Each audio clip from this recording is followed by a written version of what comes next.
Gunn Elementary of North Broadway has remained vacant for over a year now. And for the past few months, the Seldin Company of Omaha has been trying to have the property rezoned to accommodate a hefty renovation project. In a city council meeting on December 10th, council members moved the decision to rezone the unoccupied school to a second reading, taking place January 14th. They're at it again. We're just a community trying to do what's best for our neighborhoods. The debate on rezoning the property that Gunn School sits on continues at a city council meeting January 14th. I can't believe that squeezing 46 more families in between Orchard and Linden will not create problems. This is the second reading of the issue, the first happening on December 10th of last year. I don't think we want to get into a discussion on the Gunn School issue at this point. Dave Christensen presented the council with a petition full of signatures of those who opposed the rezone. Motion to receive and file. Second. All in favor, please signify by saying aye. Aye. Opposed, nay.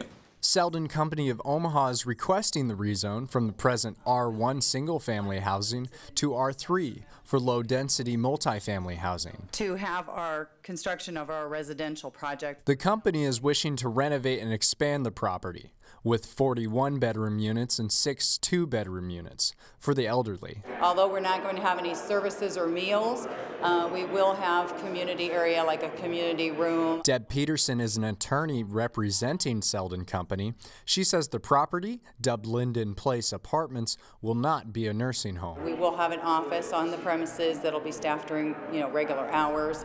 And maintenance and emergency will be available 24/7. Standard apartment amenities, but many neighbors of the school still oppose the rezone. We're sort of creating an elderly ghetto on North Broadway. He says the street already has too many places for seniors to live. Not a problem now, but when the baby boomers are gone. That will leave North Broadway with a whole bunch of apartment houses with no restrictions and no parking.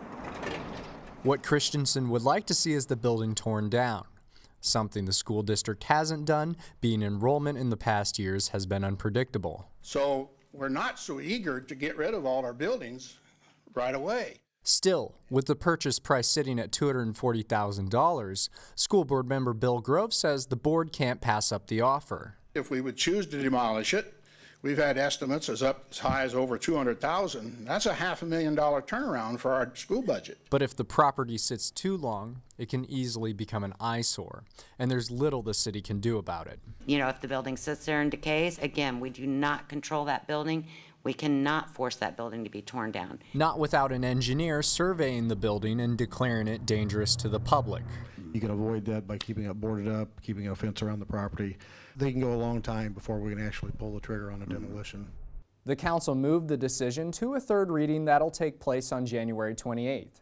Dave Christensen says he'll continue to push to have the project stopped.